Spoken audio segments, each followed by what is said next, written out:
Assalamualaikum warahmatullahi wabarakatuh. Nama saya Aisyah Priyanti dengan nomor induk 0603520002. Di sini saya akan memaparkan video tentang psikoanalisis dengan tokoh Carl Gustav Jung. Selamat menyaksikan. Carl Gustav Jung lahir di Caswell 26 Mei 1875 dan meninggal di Kuznets 6 Juni 1961 pada umur 86 tahun. Ia adalah psikolog yang berasal dari Swiss dan seseorang yang merintis dan mengembangkan konsep psikologi analitik atau psikoanalisis. Menurut Jung, fisik adalah kesatuan yang di dalamnya terdapat semua pikiran, perasaan, dan tingkah laku, baik yang disadari maupun tidak disadari, yang saling berinteraksi satu sama lainnya. Struktur fisik menurut Jung terdiri dari ego, personal unconscious, dan collective unconscious. Struktur fisik ini merupakan wilayah yang berdekatan dengan ego, terdiri dari pengalaman-pengalaman yang pernah disadari tapi dilupakan dan diabaikan, dengan cara repression atau suppression. Pengalaman-pengalaman yang kesannya lemah juga disimpan ke dalam personal unconscious. Penekanan kenangan pahit ke dalam personal unconscious dapat dilakukan oleh diri sendiri secara mekanik, namun bisa juga karena desakan dari pihak luar yang kuat dan lebih berkuasa. Merupakan gudang bekas ingatan yang diwariskan dari masa lampau leluhur seseorang yang tidak hanya meliputi sejarah ras manusia sebagai sebuah spesies tersendiri, tetapi juga leluhur pra-manusiawi atau nenek moyang binatangnya. Collective unconscious terdiri dari beberapa archetype yang merupakan ingatan ras akan suatu bentuk pikiran universal yang diturunkan dari generasi ke generasi. Bentuk pikiran ini menciptakan gambaran-gambaran yang berkaitan dengan aspek-aspek kehidupan yang dianut oleh generasi tertentu secara hampir menyeluruh dan kemudian ditampilkan berulang-ulang pada beberapa generasi berikutnya.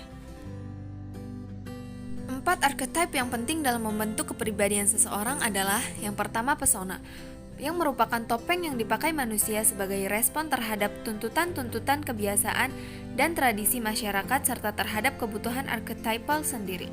Kedua adalah anima dan animus, merupakan elemen kepribadian yang secara psikologis berpengaruh terhadap sifat biseksual manusia. Anima adalah archetype sifat kewanitaan atau feminin pada laki-laki, sedangkan animus adalah archetype sifat kelelakian atau maskulin pada perempuan. Yang ketiga adalah shadow. Shadow adalah archetype yang terdiri dari insting-insting binatang yang diwarisi manusia dalam evolusinya, dari bentuk-bentuk kehidupan yang lebih rendah ke bentuk yang lebih tinggi. Yang keempat adalah self, yang secara bertahap menjadi titik pusat dari kepribadian yang secara psikologis didefinisikan sebagai totalitas psikis individual di mana semua elemen kepribadian terkonstelasi di sekitarnya. Self membimbing manusia ke arah self-actualization, merupakan tujuan hidup yang terus-menerus diperjuangkan manusia tetapi jarang tercapai. Teori kepribadian Jung dipandang sebagai teori psikoanalitik karena tekanannya pada proses-proses tak sadar, namun berbeda dalam sejumlah hal penting dengan teori kepribadian Freud. Menurut Jung, tingkah laku manusia ditentukan tidak hanya oleh sejarah individu dan rasi atau kausalitas, tetapi juga oleh tujuan-tujuan dan aspirasi-aspirasi teleologi. Pandangan Jung tentang kepribadian adalah prospektif, dalam arti bahwa ia melihat ke depan ke arah garis perkembangan sang pribadi di masa depan, dan retrospektif, dalam arti bahwa ia memperhatikan masa lampau. Sikap terdiri dari introvert dan extrovert, sedangkan fungsi terdiri dari thinking, feeling, sensing, dan intuiting. Extrovert. Thinking extrovert, hidup mengikuti peraturan yang pasti, objektif, dan dingin.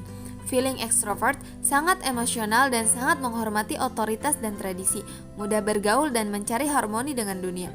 Sensing extrovert, mencari kesenangan, riang, mudah menyesuaikan diri, secara konstan mencari pengalaman-pengalaman sensoris yang baru, sangat mungkin tertarik pada makanan yang baik dan seni sangat realistis. Intuition extrovert, keputusan dilandasi oleh penelusuran dan bukan fakta, sangat mudah berubah dan kreatif, ketidaktahanan dengan satu ide terlalu lama, lebih suka beralih dari satu ide ke ide yang lain, sangat mengenal unconscious dirinya. Thinking introvert, sangat menghargai privasi, terhambat secara sosial, dan penilaiannya payah, merupakan seorang yang sangat intelek yang mengabaikan segi praktis dalam kehidupan sehari-hari. Feeling introvert, pendiam, pemikir, sangat peka, kekanak-kanakan, tidak mempedulikan perasaan dan pendapat orang lain, emosi sangat kurang.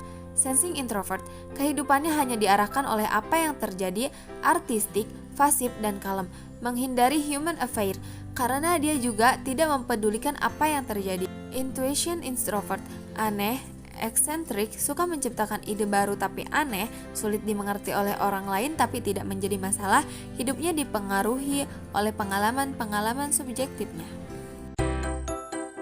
Sekian pemaparan video dari saya, semoga bermanfaat. Mohon maaf bila ada kesalahan. Assalamualaikum warahmatullahi wabarakatuh.